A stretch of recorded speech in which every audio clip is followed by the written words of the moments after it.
Hello. I guess we need to check to make sure we're still live.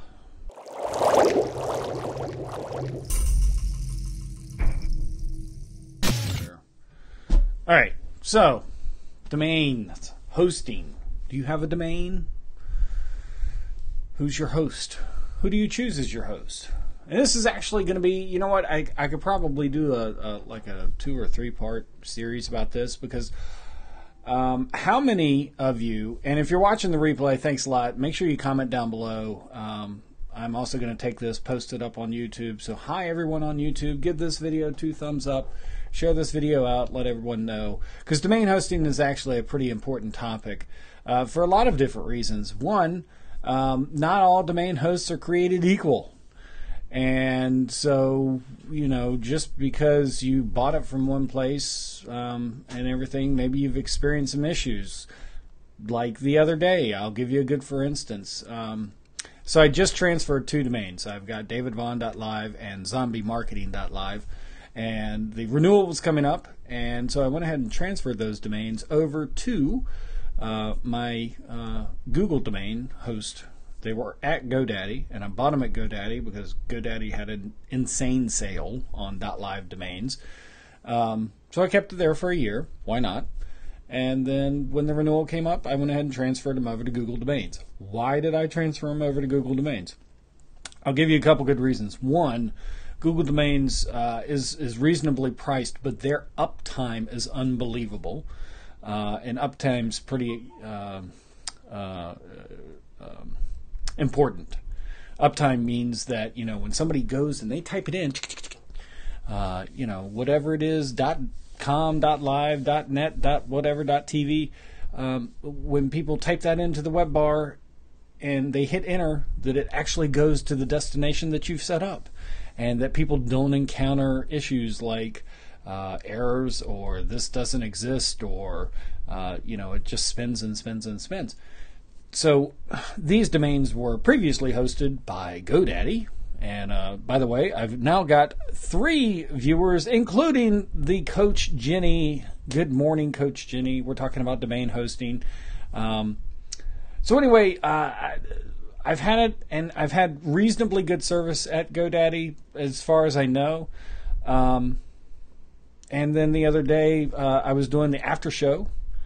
And hey, Robert C. Stern, thanks a lot for joining in as well and commenting. Guys, make sure you share this out and everything. Anyway, so here's what it is. So one of the subdomains that I had set up for my davidvaughan.live domain was fblive.davidvaughan.live, and it goes directly to, or at least it should, go directly to the videos tab on David Vaughan. I am David Vaughan, my Facebook fan page. And people were getting an error, and even I got an error. It wasn't resolving, and that's a term that's used. So I was like, well, you know, maybe there's something going on or anything. It didn't look like anything was going on. The domain wasn't expired. I didn't owe for it yet, so it hadn't renewed. It was just GoDaddy was having DNS issues. And honestly, I used to host a lot of domains with GoDaddy a long time ago, and one of the reasons I moved away was because GoDaddy had issues more often than they really should with name resolution. So name resolution, to let you know the part, I should probably have something like draw with or something. Name resolution goes, you know, so again, you type in fblive.davidvaughan.live. That's the name. The resolution is I've set it up to point to a specific server or website, or like for instance, this actually forwards over to my videos tab of my Facebook fan page. So that's name resolution. So you type in 1, name resolution happens. So you type that in, the internet does all its little million things, and it goes to the name servers at GoDaddy, and GoDaddy says, okay, yes, these should actually go here. So you type this in, you actually want to go here. Well, when name resolution fails, people either encounter an error page, a 500 page, they don't get to where they're going. And GoDaddy often has issues with that for whatever reason. I have no idea. And I'm not paid to know. I'm not there to solve their issues. And so years and years ago, I was invited into the beta program for hosting my domain names with Google. Yes, Google, the devil. And so I gave it a try. And it's really super intuitive, like really easy to set things up. It's very, you want to do this? Okay, you do this. It's very point and click. You don't have to have a degree. And that was another thing is GoDaddy can be very intimidating. That's a good word. GoDaddy can be very intimidating when it comes to hello, Stephen. Thanks a lot for joining in. GoDaddy can be really intimidating when you log in and like you want to go and set something up. They try to make things easy, and some things are actually a lot easier than they used to be. But if you want to set something up a little bit more, sometimes it can be very intimidating to go look at. And if you don't set it up right, then you could blow the whole thing up and nothing works and all these different types of things. So anyway, this morning I went ahead and transferred 2 of my domains over to Google. Why? Well, one, it's cheaper. Now, here's one of the things. So if you have a .com, and they're very competitive in pricing. In fact, they beat out GoDaddy. So GoDaddy was going to charge me $30 to renew for 1 year. And my information was public, not private. So if you don't have a domain, just to let you know, when you buy a domain, you have to give your name, you have to give an address, you have to give a phone number, you have to have all this type of stuff. It's required. And you have an option. You can either have that information stay public, which means that anybody can find it. Trust me, there's bots and companies out there that will scrape that type of information, and they will email you or snail mail you like offers for stupid stuff that you have no idea what you want, why you'd want it. Or you can do it private. And so private means that all your information's actually hidden, so you don't get all this type of stuff. And I did notice with my domains hosted at GoDaddy that I bought because of the super incredible price, and I opted not to pay for private registration, and GoDaddy charges like $10 per domain per year for it. It's free with Google, so yay, there's like an extra bonus. I did notice like an uptick of like the junk mail type stuff. So anyway, and now I'm getting confused. I should have, anyway, whatever. So I transferred stuff over. So .coms, the pricing is real reasonable. So like I say, it was going to be $30 to renew for the year at GoDaddy without private registration. If I want private registration, then that was going to be an extra $10. So that's $40 for one domain for 1 year. At Google, it's $20 for the year, and I get private registration. And I don't encounter the I have not encountered name resolution type stuff. It's kind of like using Amazon S3 for certain things versus, and this gets real techie. Most people are going to be like, well, I'm going to do it on S3 because that's what everybody else is doing, and people do it because you don't have to have too much technical know-how.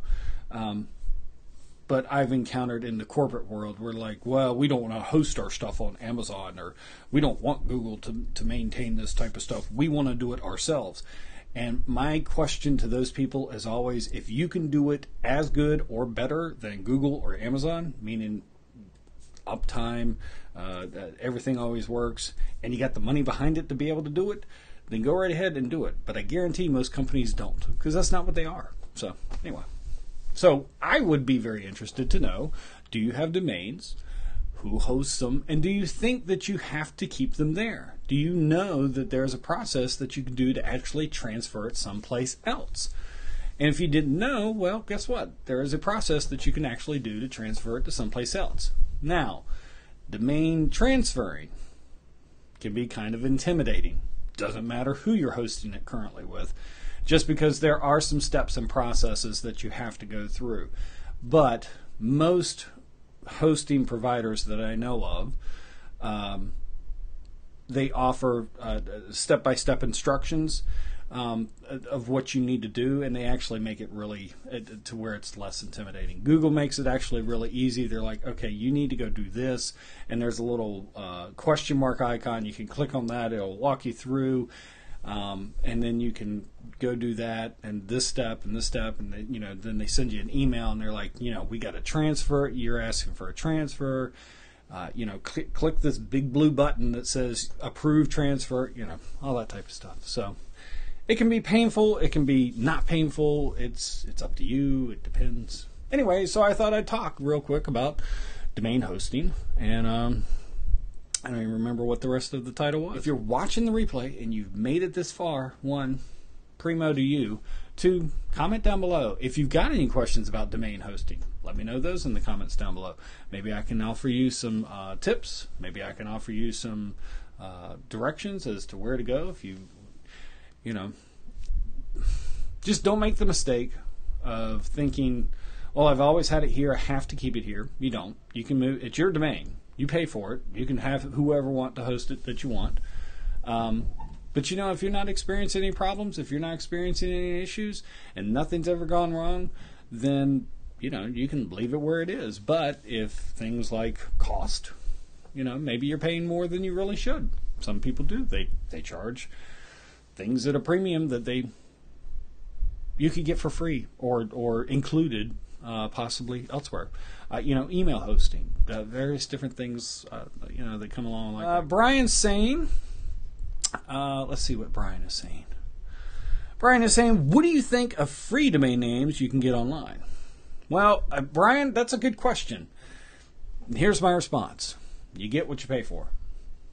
And so more than likely, you have to keep that with somebody, with that particular person that's offering it for free. I've not really encountered too many great free offerings. You